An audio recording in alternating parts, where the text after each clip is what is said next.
Folks, today's show is all about lessons from the Purple Patch Pros, and it's around racing, something that we take very seriously. We love our athletes and we want you to go fast. At the same time, we want you to amplify your life. When you join Purple Patch, you get a completely tailored program, but also the support of some fantastic coaches. We operate as a team. And so if you want to come on board, you can become a member of our Tri Squad, in which you get access to the entire Purple Patch coaching team, or you can choose to go a more custom and tailored program in which you get designated with a singular Purple Patch coach. You still have access to all the pros, but every single one of your days is tailored by your coach. You might even get lumbered with Max, who joins me on the show today. It's a special occasion, but we take performance seriously. We have a lot of fun doing it. If you are interested in taking the conversation further after today's show, feel free to reach out. info@purplepatchfitness.com. We can set up a complimentary consultation. We'll go through your needs. We'll make sure you get the right program for you. Either way, we know that you want to thrive and be successful. Join us. All right. Enjoy the show. I'm Matt Dixon, and welcome to the Purple Patch Podcast. The mission of Purple Patch is to empower and educate every human being to reach their athletic potential. Through the lens of athletic potential, you reach your human potential. The purpose of this podcast is to help time-starved people everywhere integrate sport into life.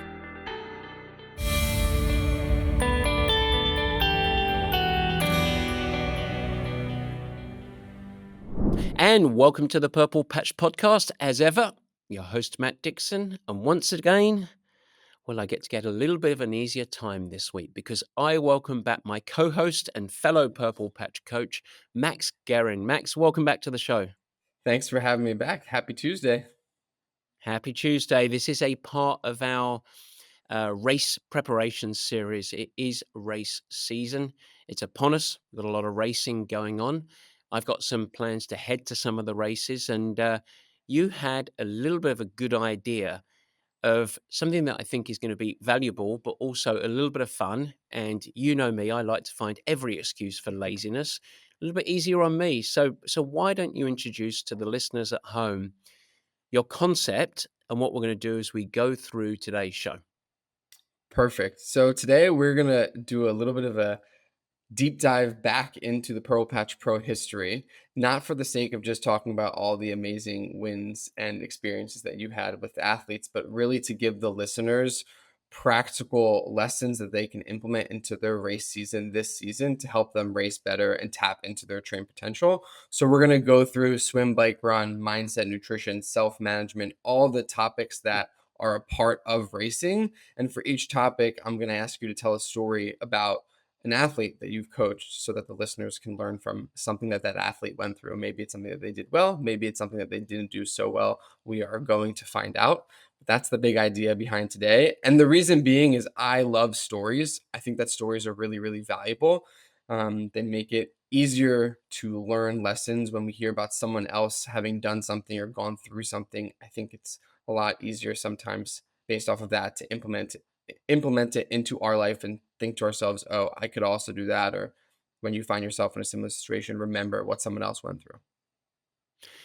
So what you've done there is you've actually taken away the rug from under my feet because it's no longer easy, because my task is to tell stories, but also tell stories that are really applicable to the listeners and easy to action on to help them race faster this year. So suddenly the spotlight is on me. I will say though that when you came up with this idea, I thought it was a great one. It was right from the start. When I started Purple Patch, my focus was quite narrow. I wanted to coach world champions. That was it. I wanted to really coach elite athletes and people that were very dedicated. But very quickly, I started to have this parallel journey of working with very busy time staff people and world-class athletes. And over time, that time-starved athlete and helping people integrate sport into life, helping people be successful and ultimately, I'll say it in a very American way, smash their goals, but not at the consequence of their health and how they perform in the other aspects of life, I think really became my passion. And I really loved it. And I'm very, very thankful of my journey of coaching elite athletes. And that really served many of the lessons up, of which maybe we'll unpack some of them today, that helped me then really do what I feel like is our life's work, my life's work for sure, which is to help people integrate this sport into life so that they go fast because that's important and it's fun and it provides great pride and satisfaction, but also really amplify the other parts of life. So I hope that this isn't just, a trot down memory lane, some fun stories, but it really is something that's going to empower people to race faster. That's what we want them to do. So I guess without further ado, if you're ready, shall we fasten our seatbelts and wave the checkered flag and say, "All right, let's rock and roll. It is time for Let's the get meat into it. and potatoes." All right, time for the meat and potatoes.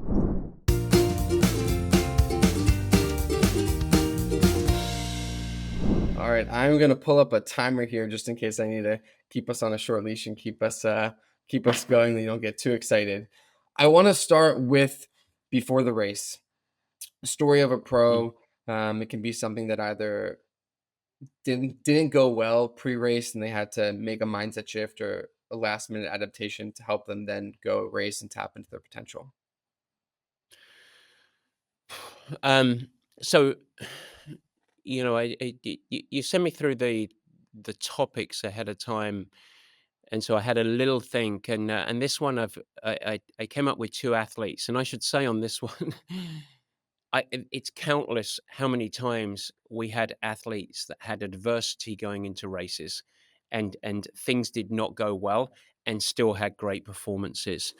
Um, I think I want to tell you two stories on pre-race because I think they're very very different and quite short at the same time, really useful. The first is around adversity, your original question, and the one that I think shines above all others is Sam Appleton. Sam Appleton, Australian athlete, great great professional, half Ironman focus, now does Ironman distance racing. And he had really taken multiple years of progression getting up towards very much world class performance and had got fourth at the 70.3 World Championships in the same year that Tim Reed, other Purple Patch Pro, had won the race down in Mooloolaba in Australia. And the next year, we were really looking to step up to the podium. And 10 days out of the race, he got absolutely sick as a dog. There's a lot of sickness around this year. There was a lot around that year, and he got absolutely sick as a dog. And it was a zero training type of sickness. There was no movement, and of course that is calamitous for confidence. Its preparation goes out of the window, etc. And the race was in South Africa. He was based in Boulder, and we came up with a decision of, do you even go? And do you even get on the plane, go all the way halfway around the world? And we finally decided to do that. He arrived, and it's where we spawned the great Purple Patch saying, which is, don't go in with low expectations, just go in with no expectations. Be curious. Mm. And he got healthy. That was number one, absolute priority. Everything we did over about a week was just to get healthy. And then we actually ramped into the race day. So we did a little bit of work trying to just get him back on rhythm. There was no taper because he'd just spent the last 6 or 7 days doing nothing, basically. So we actually built workload going into it. And then his race day, the most important thing was mentally for him to get into the mindset of, I'm going to let my body provide the answers, not my mind to predetermine whether I'm ready or not. And so he raced uh, fearless, and he was very aggressive on the swim. On the bike, he was riding with a big group of about 10 to 12 athletes, and he went to the front of the race and put together the fastest bike split of the day and finished right up in the top six. It wasn't the top three that we were really hoping to take the next step up, but it was a vastly superior performance than anything he'd done to his career so far, and it was a huge growth opportunity for the continue of the journey. And for me, that was just a huge thing of, like, as you go into races, things can turn to custard, and quite often we just let ourselves collapse mentally and don't give ourselves a shot. But Sam, on this occasion and multiple occasions following that, by the way, had some form of adversity where he was brave enough as an athlete to really step forward and race well. I think it was great. I love that story. And I think for the listener, Even if your version of racing an Ironman is 13 hours, which is still fantastic, and there's nothing to be taken away from that. This idea of if you're facing adversity going into the race and you make the decision to go race, you need to go race. You need to commit. You always say, you can't jump off a cliff with one foot, keeping one foot on, and going to race and pushing your body. And what stuck out to me and what I'm taking from that story that I'll definitely use when I coach my athletes is not letting your mind determine what your body's capable of going into the race, Yeah. being present and giving it your all to see what you've got, and then going with the day. A good friend of mine, who most listeners will know, Mark Allen. He. I remember a quote from him a long time ago, but he said, whatever percentage that you have that you bring to race day, just make sure you get 100% out of that, and that's a commitment thing. It begins with commitment, and we've talked about this more broadly. When the gun goes off, you need to get from A to B or start to finish as fast as you can. Period. And so no matter what your preparation is, once you do decide to race, go. And I tell you what, even if the day is muted, even if Sam had have been really suppressed all day and it was a struggle, there can be a lot of lessons, a lot of growth, a lot of pride and satisfaction from going there and achieving that. And sometimes you can get more out of that, even if the performance is actually muted, which I think is important. The second story that's just really short, but is interesting, I think, is there's so much focus pre-race around the taper and getting it right.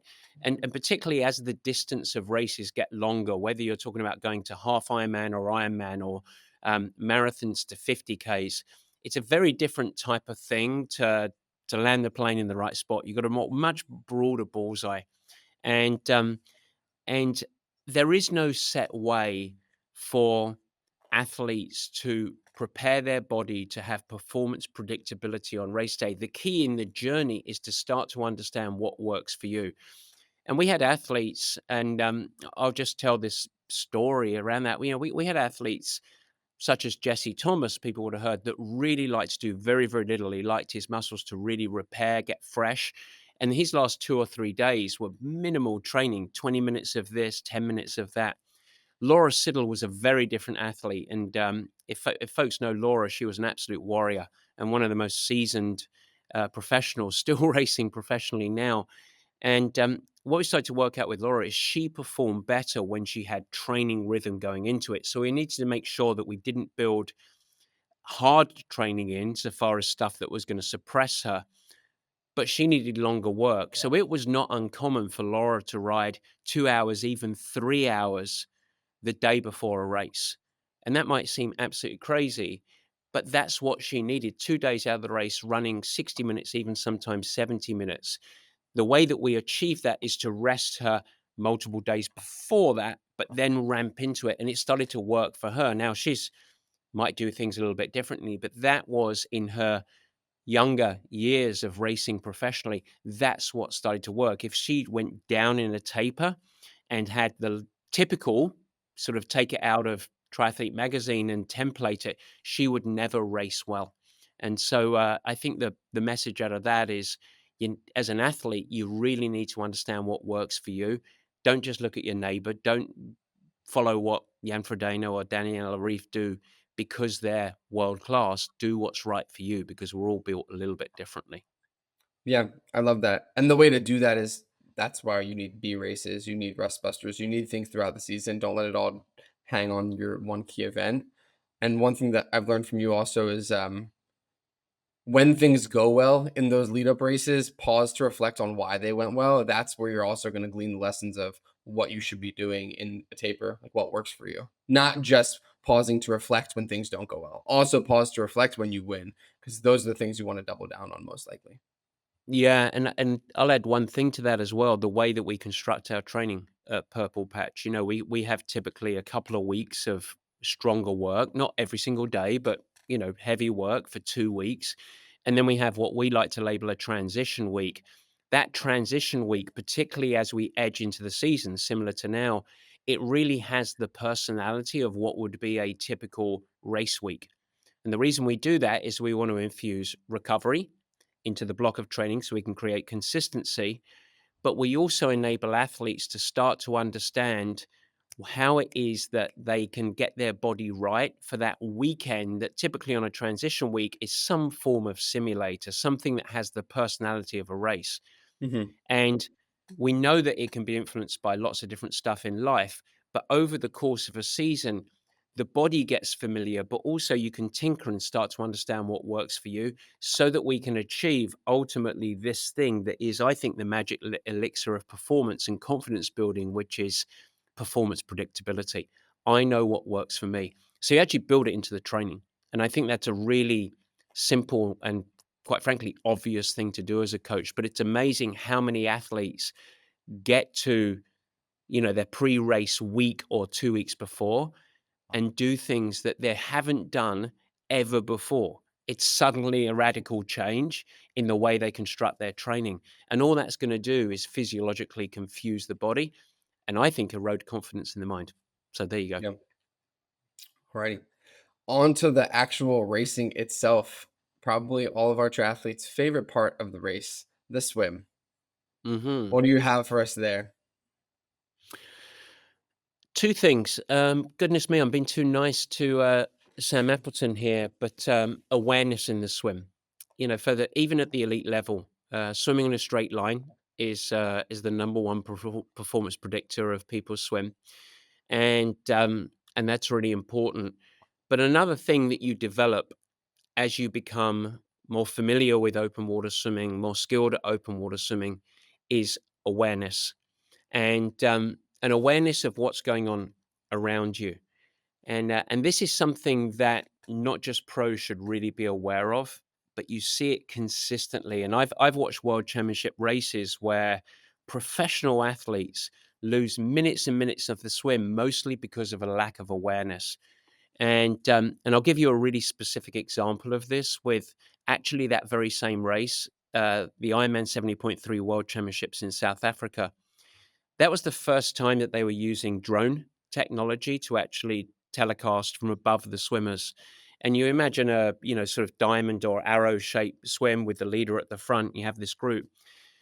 And they had a lot of footage from above, and I could recognize I was watching the footage. I wasn't live in South Africa. I was watching the footage, and I could see Sam Appleton's stroke, and I could see that he was sitting about 13th or 14th in the swim, and there's a lot of movement going on, and I thought he's got to be careful here. There might be a split in this Hmm. swim, and I saw him.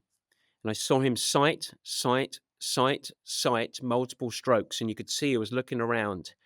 And slowly you saw him weave up into swimming, moving up actively and proactively, moving up into the group to about fourth or fifth position. And that was a proactive movement. Within 30 seconds, the group split. And it split at about 10th or 11th spot. The top 10 swimmers ended up coming a minute out of the water from the group that split. And if he had split and lost that group, he wasn't catching up. The interesting thing about that race is at the end of the race, and we're talking about the pointy end of professional racing, but at the end of that race, of those 10 swimmers that came out of the water a minute ahead, 9 of them finished in the top 10. So it became a cycling group and going on from there. So as an amateur, you mostly don't need to worry about group splits and missing this and getting top 10, etc. But in order for you to have your swimming training meet your race day potential, you do need to have awareness of your surroundings.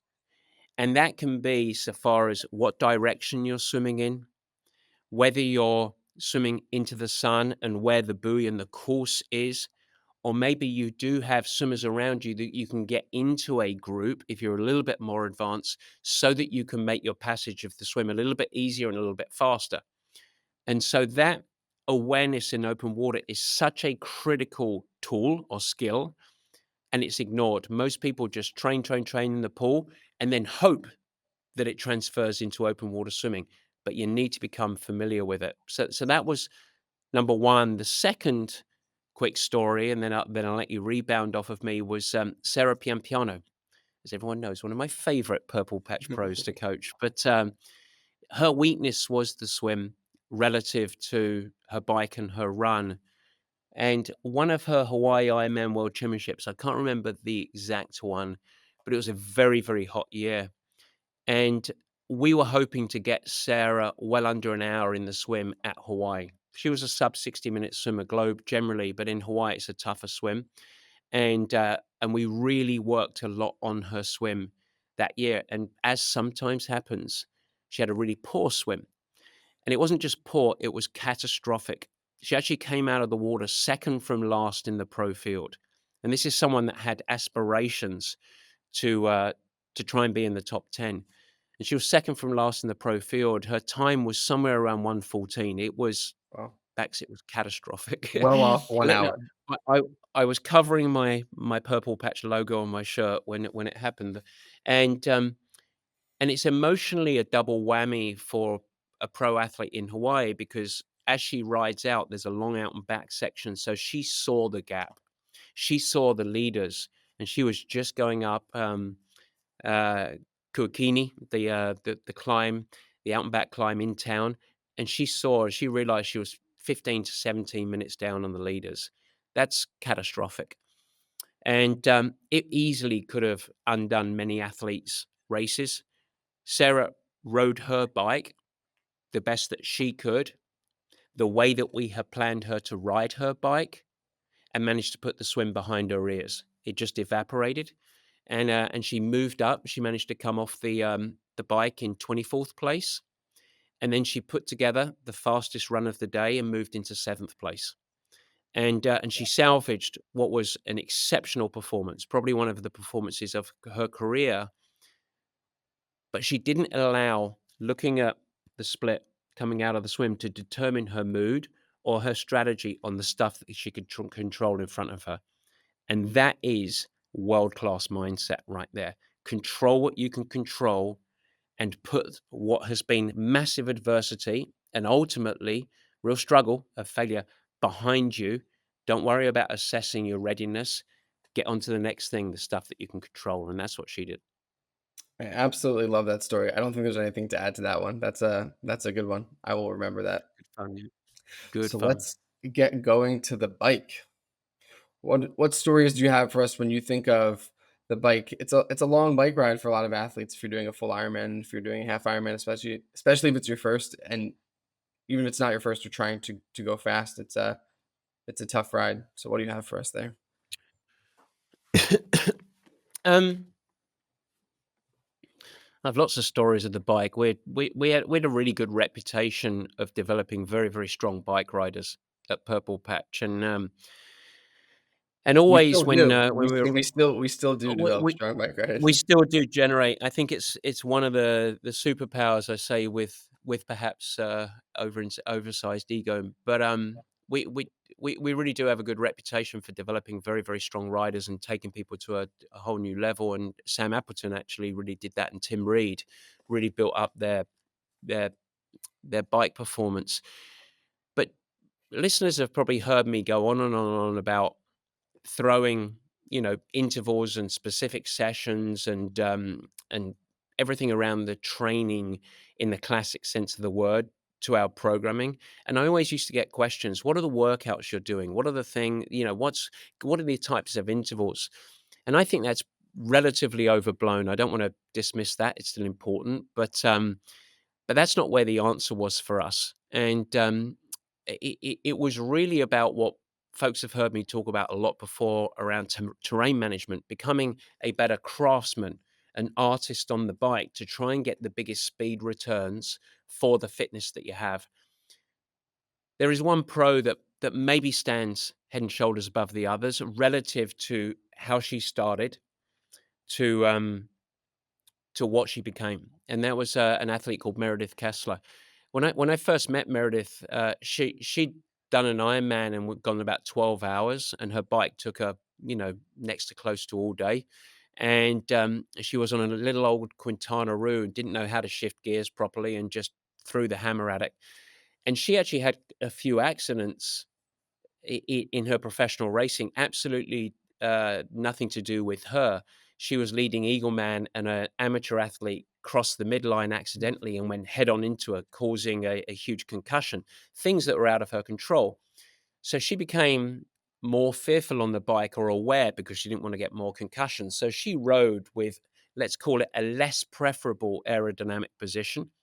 Her fit was quite conservative, and her handling skills, she wanted to never really ride on deep dish wheels because she wanted to have the best handling, particularly in Hawaii. And she also had overheating problems, so she didn't wear an aero helmet. So she had sort of everything against her so far as technology, equipment, positioning, etc. And over the course of a couple of years, what she did is she really took on board becoming a better craftsman. And she trained and trained, practiced and practiced, really how to leverage smart terrain management, gaining speed over the top of rollers, maintaining speed through the bottom of rollers, shifting up cadences to try and vary the load on her body, and the stuff that we is a story for another day, but really becoming an artist on the bike. And the year that Meredith got seventh at the Hawaii Ironman, she was up there out of the water, but she actually rode solo. She didn't ride in a group. And we had another Purple Patch Pro who had better equipment, better aero helmet, better position, everything. And they ended up riding randomly exactly the same power to weight ratio over the course of 112 miles. So the other athlete had every advantage aerodynamically to Meredith. They both rode the same power relative to their weight. And Meredith rode 15 or 16 minutes faster on that course. She also came off the bike fresher to run better. And that was such a point of pride in the athlete, that she invested in the stuff that is longer term benefits, not easy to apply, takes a lot of focus, but got a great yield and a great pride in our emphasis on that. Because at that time, it's becoming more common now, but at that time, it was so much just about hit a power and average it, and the result will be great. And we always said, it's not about that. Yeah, hit the power, but actually use momentum flow over terrain. And that was really the key for us. So Meredith was the big bike lesson for me. I like that. I think it's, if a professional, someone who's trying to become world champion, is willing to make that investment in the bike and in their craft, I think it should be a big red light for a lot of amateur athletes who are going into races this season, reminding them, set some process oriented goals for yourself for different parts of the race, in this case the bike, about what you're looking to accomplish in the race, and don't just be focused on the end result of the race. Maybe it's a good idea to pick a race this year where you just really focus on riding the bike better. Yes, you want to still swim really well and run fast and nail your nutrition, but set some process oriented goals around the bike and look at the race course before and think about how you're going to ride your bike better in that course so Mhm. you can have a story like Meredith. And you can, one thing I'll add to it is you can feel this when you go and ride outside. And Max, we were recently at the Napa training camp, and we had an amateur athlete who's a lovely guy, Paul from Toronto, and Paul and I were riding next to each other, and we were just cruising along. We had the group behind us, and as we came over some rollers, I just sat next to Paul and I just said, okay, now accelerate, pick up your cadence. Picked it up, said, okay, now add a gear. Keep picking up your cadence, add a gear, building momentum. And then he'd have a little look behind him and people would be 50 yards up behind. And you know what that is? That's fun. That's fun. It's like, wow, I can actually feel that. No different than if you go out into the ocean and you actually want to go body surfing. And that first time that you feel that whoosh, that's what it's like. And so it's a real opportunity to go and play with it. And I really like your thought there, Max, of sometimes racing is a great opportunity to apply that and say, see what happens. Go without a power meter, go and ride the terrain, see whether you ride faster or slower. It might just be that you ride faster and you feel fresher. Who knows? Yeah. So that's it. One more bike um, story from the pros that's actually, because we learn a lot from struggles and failure. So Yeah. we talked about Sarah and we talked about Meredith, Sarah Piampiano, Meredith Kessler. There was they actually had a great lesson at Ironman Melbourne the first time, and Ironman Melbourne was a race that was out back, out, back. So a 2-loop on the coast bike course, pretty much dead flat. And the year that they both did it, it was very, very windy. So you had this headwind pressing against them on the way out, turned around, tailwind making them fly on the way back. And they both made the same mistake that highlights the consequences of not executing what's under your control. Because they came out of the water and they were so consumed by this big headwind that they just got into working, grind, grind, grind, grind, grind, pushing out for give or take 25, 28 miles. They turned around, minimal fueling, minimal hydration, because their focus was on the race and pressing against. And suddenly, woof, they're getting pushed and they're riding 45, 50 kilometers an hour, and they felt great. And the energy cost was less, and they weren't getting signals, and so they turned around and they zipped down, went fast, and they didn't fuel and hydrate much. They made that turn at the halfway point, boom, the lights went out, and they failed, both of them, to do what was under their control. They didn't execute their fueling plan, and in a longer distance race, that's very, very difficult to come back to, because they got into a really steep hydration hole. And they also were underfueled. So they managed to get through the caloric bonk, as they like to Mhm. call it, but they never really emerged and didn't run very well. So they went all the way to Australia with a pretty harsh lesson that they applied to the rest of their career. So that's one little lesson, is make sure you take care of the details on the bike as well. Yeah, I like that. Stay present so you can make good decisions. Don't get caught Yep. up in the moment. Yep. Applies to any race, but especially the longer races. Yeah. All right, on to the run. I got two here. I'm gonna bring up the names of a couple of athletes that were really my favorites to coach. And I keep saying that they're all my favorites. I like them all for different reasons. But one of the original Purple Patch athletes, Matt Lieto, many people will be very familiar with Matt because he's one of the main commentators on Ironman.com now, a lot of the Ironman races. But I coached Matt before coaching his brother, Chris Lieto, who obviously went on to second place at the Hawaii Ironman. And Matt was a good swimmer, front pack swimmer, is a very, very strong bike rider, like his brother Chris, and his run was his weakness. It wasn't as weak as my run. He used to outrun me, but it was still his weakness. And he had a lot of challenges in Ironman racing to really execute a good run. And this is back in the day, so the performances have really shifted in running. And so when we say these times, remember this is 20 years ago that we're talking. But Matt was running off the bike, not not good pro male run splits.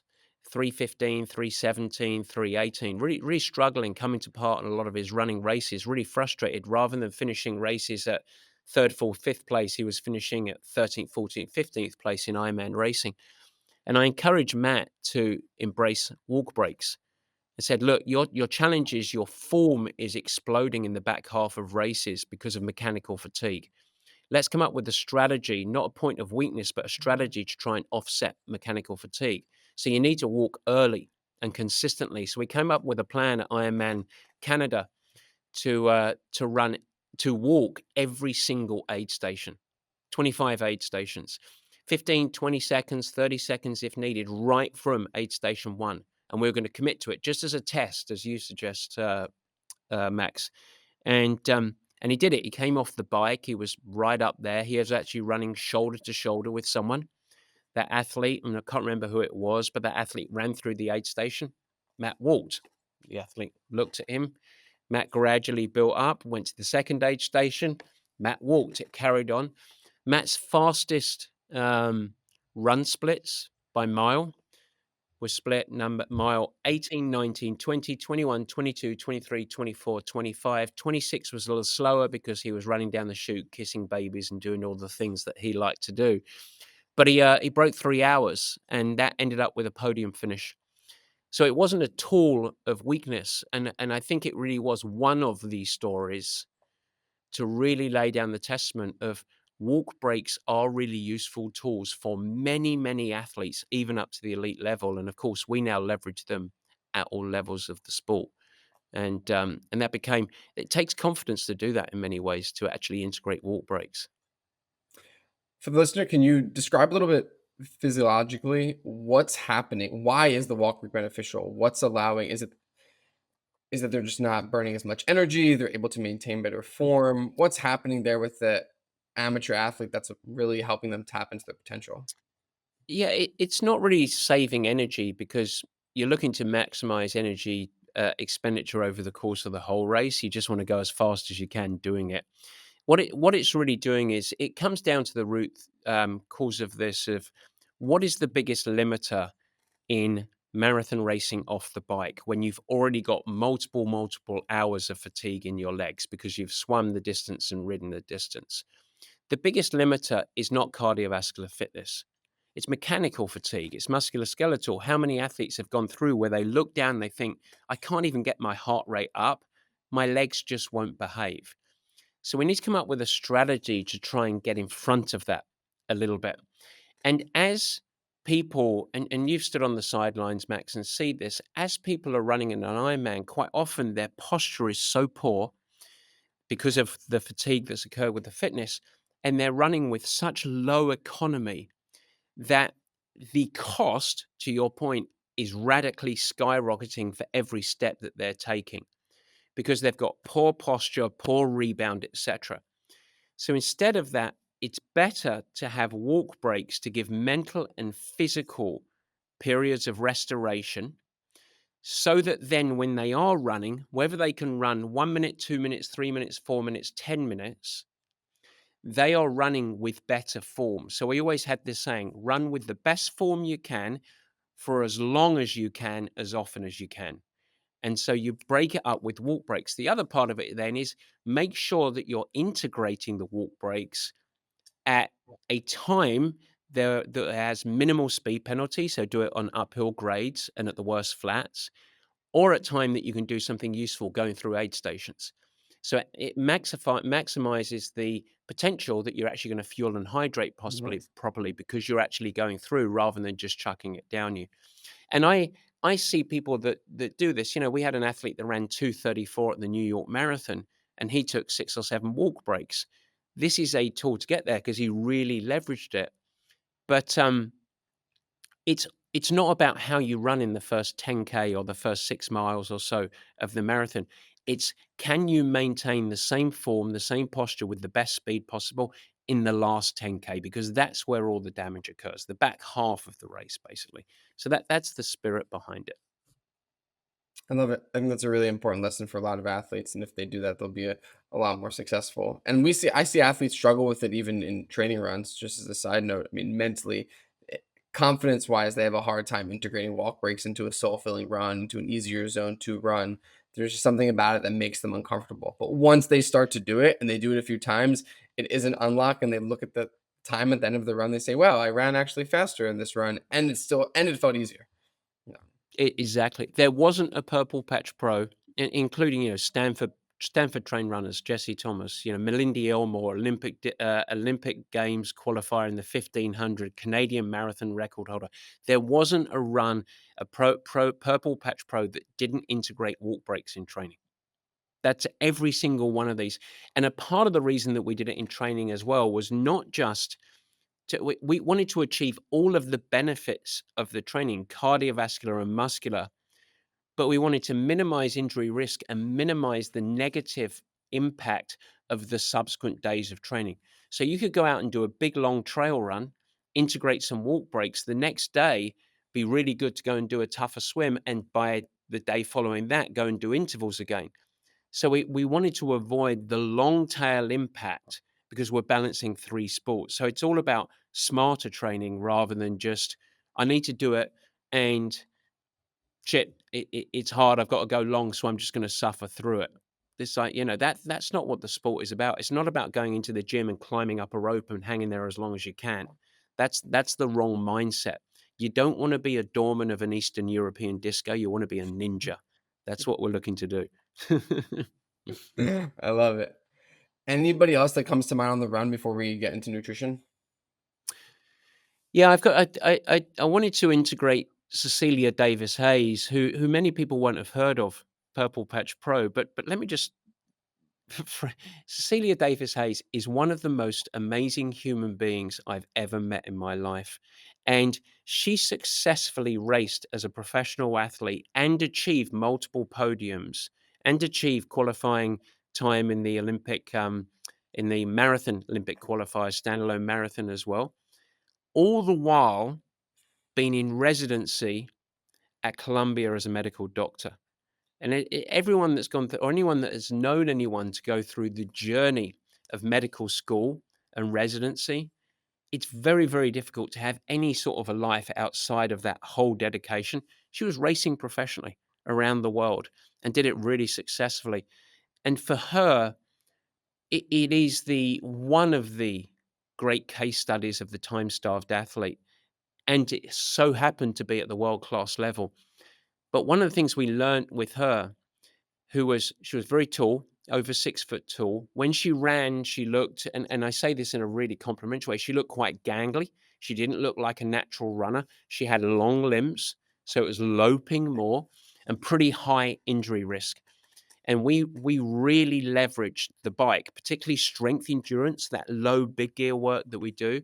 We leveraged the bike and other modalities, even the rowing ergometer, to help her running. And she got faster and faster and faster running, you know, 120 or so off the bike in a half Ironman. And again, this was 10 years ago, so that's pretty darn good split. 2:45 marathon runner. She never, ever, in any week of training outside of our pro training camps that we did, she never ran more than 3 days in a week. She just couldn't. And we like to do high frequency, short, easy stuff. It was just her schedule. She ran 3 days a week. And so you can leverage other multi-sport disciplines to run faster. When your run performance in racing is not up to snuff, it's typically not because of your running training. It's typically because of your pacing relative to fitness, the readiness in the other sports, swim and bike, and potentially your fueling and hydration. Those are the 3 things that you want to probably look at first if you're struggling on the run. Really good lesson and story for people to remember. And on that Yeah. note about fueling and hydration, let's get into fueling and hydration, nutrition. It's not a story about a pro, it's a story about the whole Purple Patch Pro squad. And it was born out of my own mistakes as a pro. I trained myself into the ground and I ignored all of the aspects that ensure that you have a best chance of long-term performance and sustained high performance. I under-recovered, I under-ate, I under-fueled, etc. And much to the detriment, I ended up with chronic fatigue. In other words, I was a dummy. But one of the things that I think was such a differentiator with the squad and became embedded as a part of our culture, we had a set of practices and a set of habits that were non-negotiables, that the athletes could support each other on, hold each other to account, and build a sense of belonging around. And I would say the first one that we always started with was post-training fueling and ensuring that every single session, whether they were doing a 40-minute easy run, a 90-minute hard ride, 6 hours with an hour run off, whatever it might be, post-workout fueling was the number one habit, so that they could get control over their eating, maximize adaptations, build consistency in adaptations. It is still the number one thing. And I think that gateway habit was one of and I would couple it with one other thing that's not nutrition, which is to really embrace going easy in the easy sessions.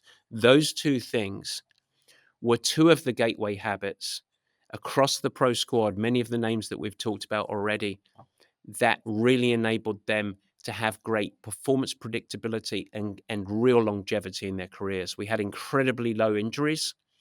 We had very low changes in performance. And what I mean by that is athletes tend to be really consistent. They showed up and they raced well. We didn't have too many athletes that had one great race and one catastrophic race. And I think the post-workout feeling was huge.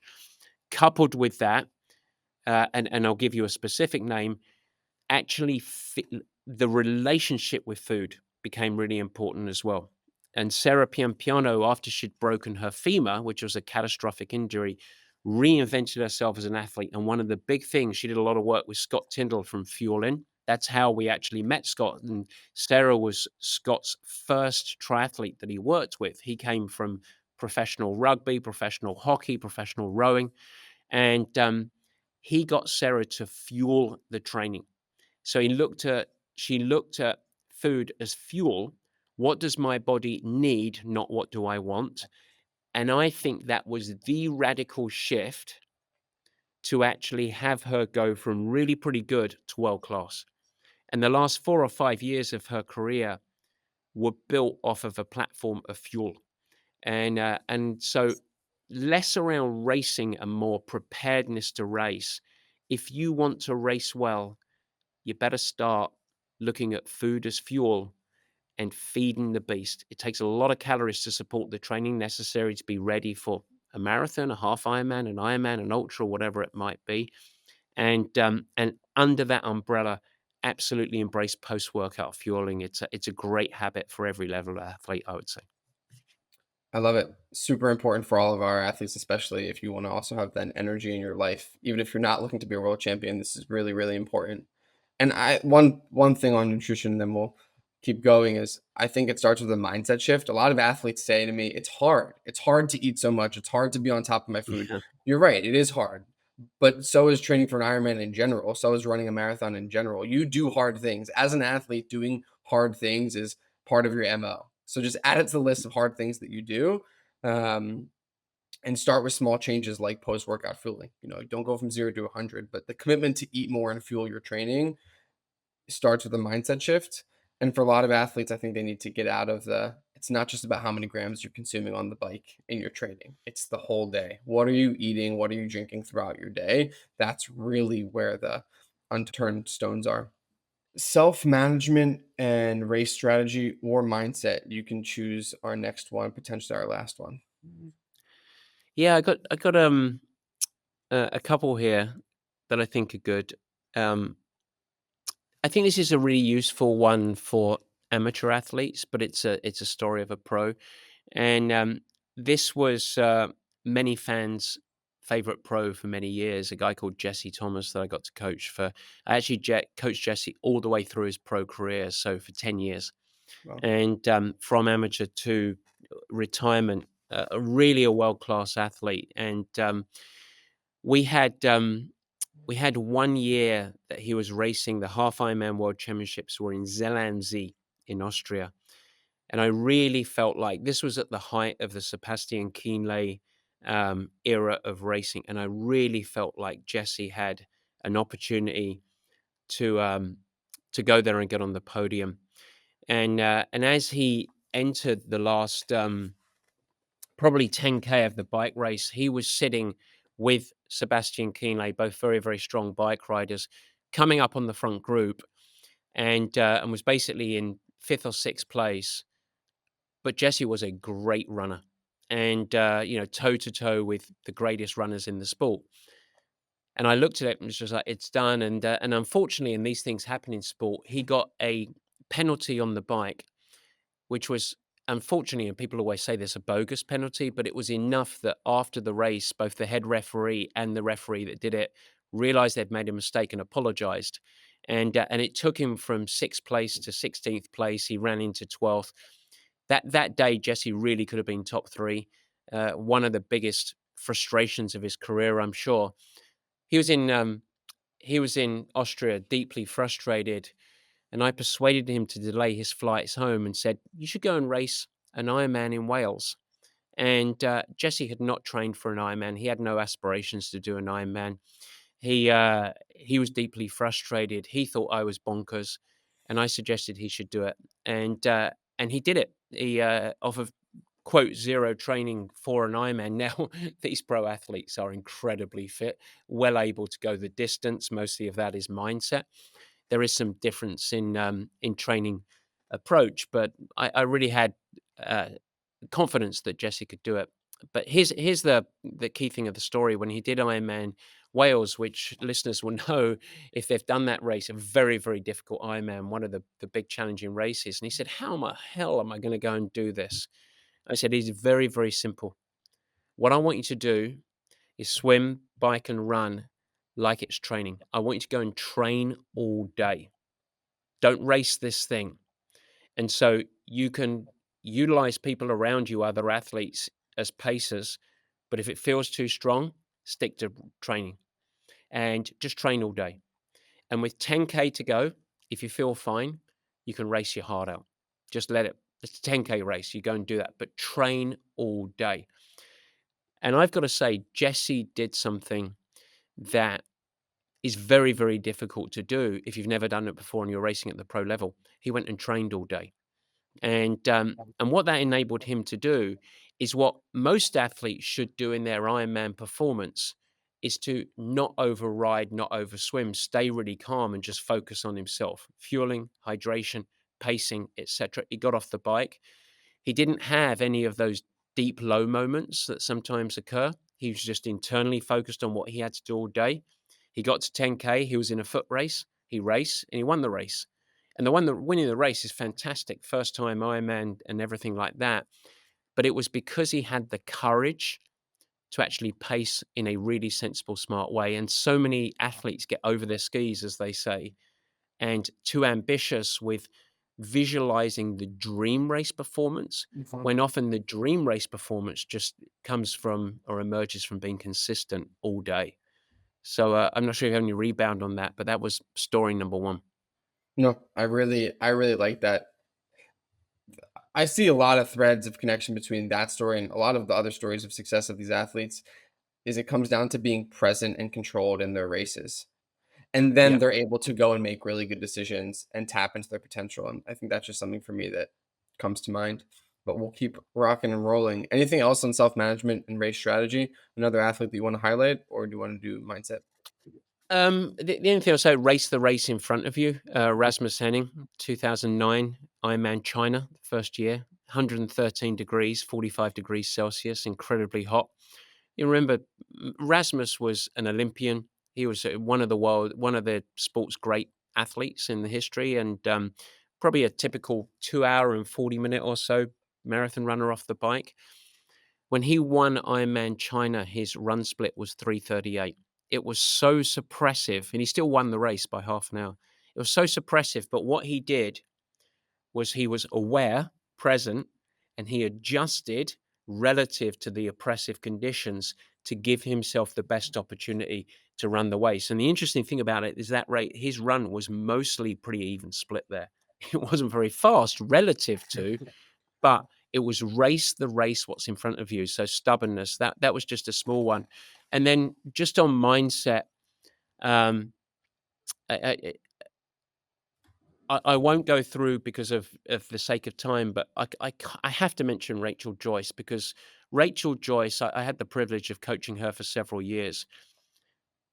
She was she faced so many setbacks every year, stuff that were out of her control for the most part. And I don't think I've seen an athlete that, similar to what we talked about with Sarah in her swim, but Rachel had catastrophic stuff occur, severed tendons in her foot in May, trying to get ready for an October Ironman in Hawaii. She had so many setbacks in her season where she could compartmentalize that and, coming back to it, race the race in front of you, have the mindset, commit, and give it your best. And Rachel was podium after I coached her, but fourth, fifth, sixth as a Purple Patch Pro, and every one of those races included adversity. And I think that's just a really great one. And the final thing I'll just say, knowing that we're running out of time a little bit, but Tim Reed winning the Ironman 70.3 World Championships. I've told this story before, but 2 weeks out of that race, he was so fearful of racing in a town very close to his hometown, because he was going to be racing in front of his family, school friends, childhood friends, etc. And there was huge expectation with the Australian public. And he saw that as a weight on his shoulders. And what Tim successfully did was listen to, as you say, Max, he listened to the right loudspeaker in his head. And he shifted his perspective from that being an additional pressure and a weight to actually saying, hang on, this is an amazing opportunity. This is a once in a lifetime opportunity that I get to race near my hometown with these folks that are cheering for me and other Australian athletes. And it became the wind under his wings. And in that race, it came down with 1 kilometer to go, shoulder to shoulder with Sebastian Kienle. And I think that if he had had that as a weight on his shoulders, he wouldn't have won that sprint finish. But that became the fuel to lift him, and he won that race by 2 seconds and became the world champion. And it's a mindset shift of treating the racing opportunity as fun and a privilege and an opportunity rather than a test of pass fail and a weight on your shoulders of stuff that you perceive can be negative when actually they can be positive. You're the brain mechanic, my friend. So I'm sure that one resonates with you. Yeah, I really like that. Both of those stories. I need to do more research on Rachel Joyce's career. It sounds super interesting and fascinating. I think to wrap it all up for our athletes, we covered a whole host of topics. I think as people continue to embark on their race season, I encourage our listeners to really think about the type of athlete they want to be. Think about their strengths, think about their weaknesses. And before you go into a race, think about the different things that could happen in that race and make sure you think about how you ideally want to respond. And take time to do that before you go race. And maybe it's something that's going to come up on the swim. Maybe it's pacing, maybe it's the bike, maybe it's the run. We covered a lot of different things, but really bring intention to your racing before you go into the race. Take time to think about what could happen. How do I want to respond? What's the type of athlete I want to be? If I look back and tell the story of my race, like we just told all these different stories, what's the story that I want to tell about going and embarking on this journey? Yeah, I like that, because the one thing that we can almost certainly guarantee is the racing experience will not be simple and fluid. We will be met with adversity and challenges. And so it's how we respond that ultimately creates the champion. I think that's true. Yeah. And that's It was it. fun. Thank you very much, Max. Appreciate Yeah. it. I like this one. This was a lot of really good stories. We could. Super interesting. There are many more in the suitcase of dreams, so we can pull those out. But folks, listeners, thank you very much for listening.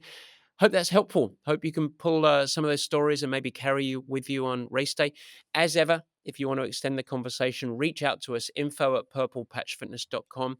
If you have any follow-up questions around racing, feel free to ping us. We'll be happy to try and answer your questions. And if you'd like an individual consultation with Max or any one of the Purple Patch coaches, and then we can set that up for you, info@purplepatchfitness.com. Most importantly, Max, I think I can speak for you and the rest of the Purple Patch team. Whether you're a Purple Patch athlete or not, I want to wish you the very best for racing season. Go have fun, keep the rubber side down, enjoy it, and give your best. All right, guys, take care. See you next time. Guys, thanks so much for joining, and thank you for listening. I hope that you enjoyed the new format.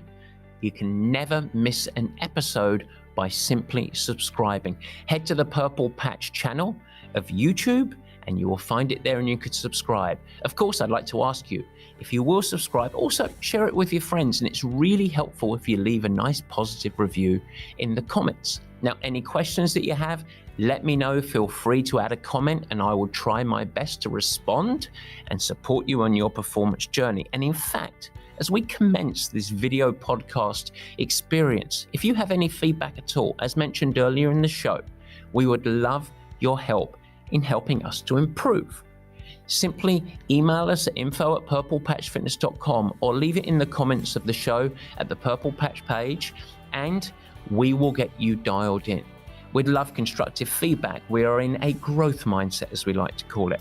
And so feel free to share with your friends. But as I said, let's build this together. Let's make it something special. It's really fun. We're really trying hard to make it a special experience, and we want to welcome you into the Purple Patch community. With that, I hope you have a great week. Stay healthy, have fun, keep smiling, doing whatever you do. Take care.